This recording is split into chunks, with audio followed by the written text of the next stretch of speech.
What's going on? My name is Devin. Just like the title says in this video, we're going to talk about smoking weed for 9 years and how and why I eventually stopped and now I am completely sober.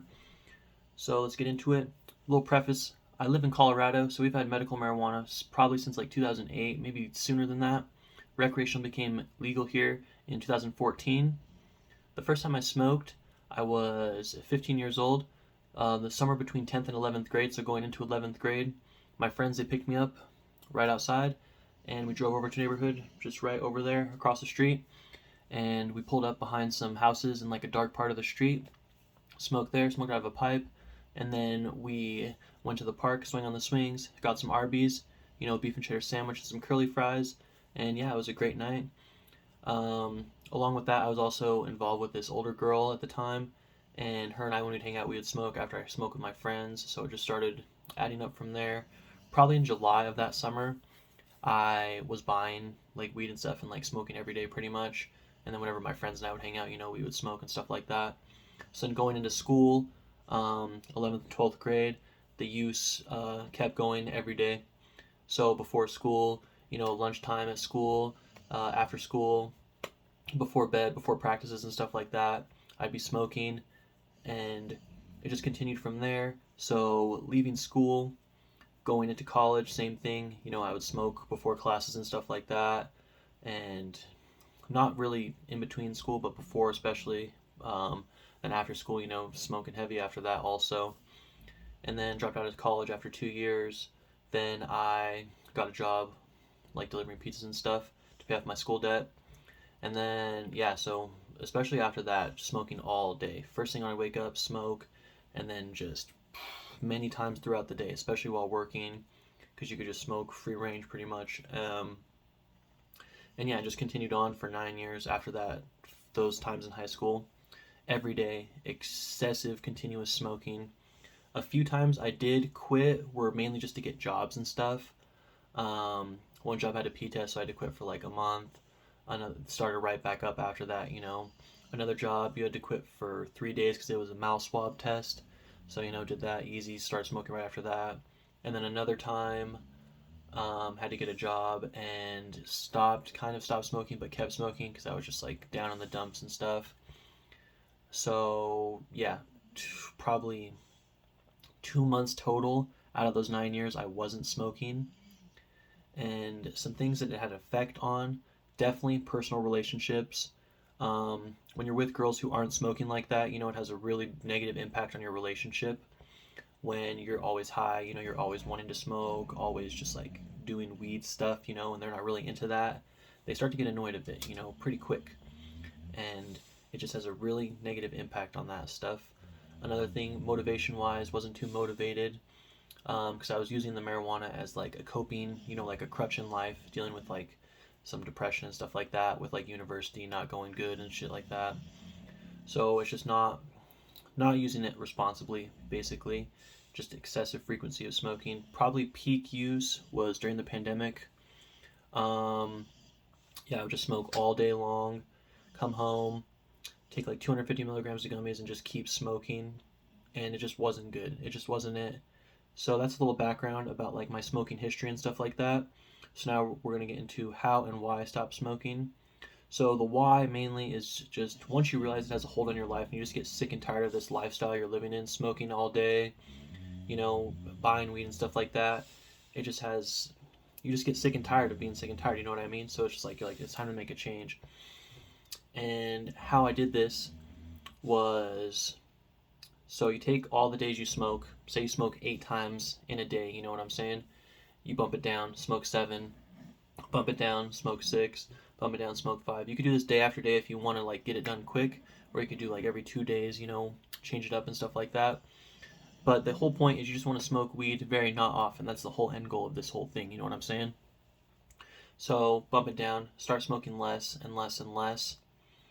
That's one way you could do it until you're down to like 2 or 1 time, and then you just stop, go cold turkey.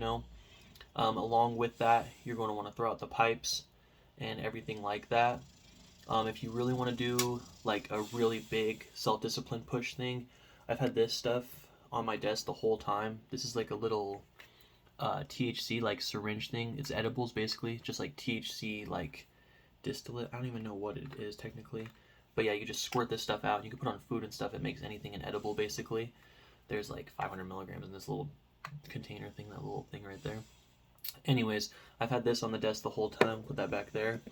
So it's always been here, you know, even though I did throw out my pipes and I did put weed up at my mom's house, which was a big help. I was just like, I didn't have any weed here at this desk where I would normally smoke. So I'd always have to go up the street, smoke there, come back down, like do my thing, you know. So it kind of got into a pain. You're always like going back and forth smoking and stuff like that. Um, so that lessening the smoking process and having it up in my mom's probably lasted 2 weeks about. And then I got to the point where I just wasn't smoking. Um, After I stopped, I took like a week off. And then on like that Sunday that was 7 days, I was like, there was like this crazy snowstorm, super bad blizzard here. I couldn't even walk up the street. They had to drive down and pick me up, drive me back up the street so I could make breakfast with them and stuff. And I was up there. We made breakfast, you know, nice, fun, just family snow day stuff. And then I was like, you know what, I'm gonna smoke because like I haven't smoked for 7 days. You know, this is what like normal people do. You know, not weed addicts. You know, so I loaded up, got the bong, loaded up a little hit in there, got some of like the crumble hash. My brother had this like um ounce of like hash in a jar that he bought from the medical place. Put that in the bong also. Hit that. I got so lit. I was so high. It was crazy. I was just like super, super high. I had them drive me back down here. I lay down on the bed over here, and no headphones in. There was just music playing in my head that I feel pretty, oh so pretty. That song was just playing in my head full the whole length of the song. I couldn't even believe it. It was ridiculously crazy. I ended up just falling asleep. I had a headache the rest of the day. It ruined my whole Sunday. And after that, I was just like, yeah, this isn't it. This isn't what I want to do. That happened a lot of the times when I would stop for those like that 2 month time. Every time I would stop and start up again, the first time I would smoke was always like the worst. It was just like so much, and then I would just keep smoking after that, you know, because once you get into the groove of it, it makes it really easy. So yeah, basically, first thing, you want to have a good reason. Let me check my notes. You want to have a good reason to quit. You can't just do this if you're like super dedicated to the stoner lifestyle. You know what I mean? You need to have a good reason to quit. Um, a good reason, do it for your future self. You know, it's basically like a delayed gratification thing. You start to quit now, you do the hard stuff now, your future self is going to benefit from that. That's always good to do.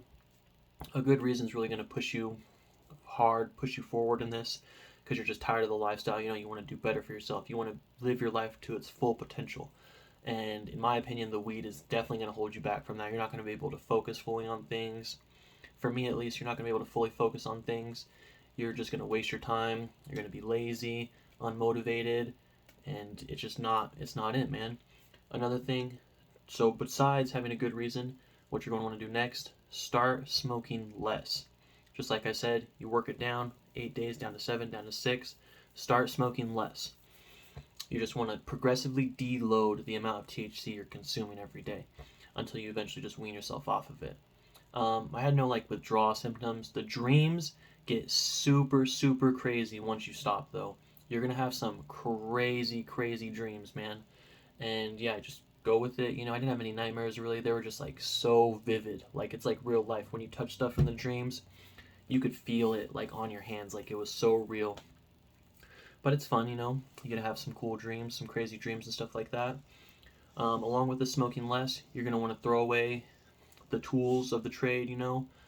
Separate yourself from it if you really need to. If you wanted to do what I did, you have like the weed on the desk and stuff like that, like how I have the little edible thing over here, always staring at me on the gaming, like on the gaming desk area, whatever.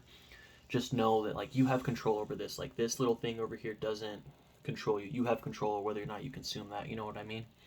So just push yourself away from it. Um, 4 would be just have stuff to do. Wake up instead of smoking right away. You know, go make yourself a peanut butter and jelly sandwich. Drink some water before that. Leave the house. Go to the gym. From the gym, you know, get some stuff. Make a nice lunch. Take a nap, whatever. If it's your off day, you know, you're just chilling.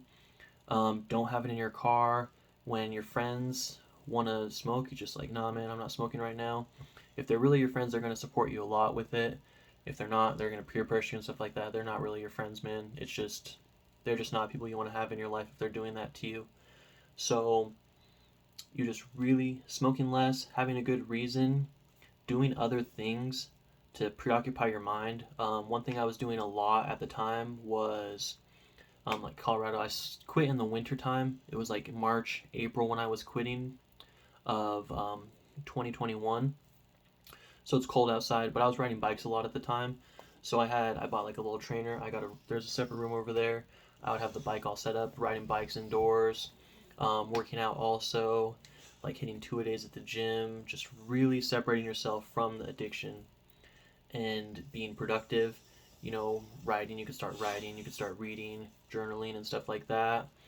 I didn't really start that stuff until recently, but yeah, you just want to separate yourself from it, slowly start smoking less, and always have something to do. Just especially leave the house, man. Like if that's where you're just smoking at, just in the house, chilling at the crib, smoking weed, leave the house. Go outside. Go out in public. Go to Starbucks. Go chill there. Get on your computer. You're gonna get on it anyways. Go to Starbucks. Be out in public. Get a little dressed up. Put some nice cologne on. Get outside. Um, be active. Join a club. Join a hobby. If there's something you've always wanted to do, go do it. You don't need to do it stoned. It's not really like, yeah, you might think it increases it, but no, you know what really increases it is being fully present in the moment. That's what I'm really thankful for about quitting, is I'm just able to be fully present in the moment all the time. I don't have this like brain fog going on. It's just really nice. Um, so yeah, that's it. The things I said. Have a good reason to quit. Quit for your future self. Start smoking less. Throw away your paraphernalia. If you wanted to do the discipline practices, have it with you. If you have like a nug sitting on your desk or you got edibles with you, maybe just have one gummy in there and you always know like it's right there. But I'm not going to do it because this is for me. It's going to better my life. And it really is, man. It's good to get out of that stuff. It's good to not just be sober, have no outer stimulants like that going on. It not necessarily is a gateway drug. It could turn into other things if you're hanging out with the wrong people, but you just need to be true with yourself. Find your reason to quit, and then just start taking action steps towards that process of quitting.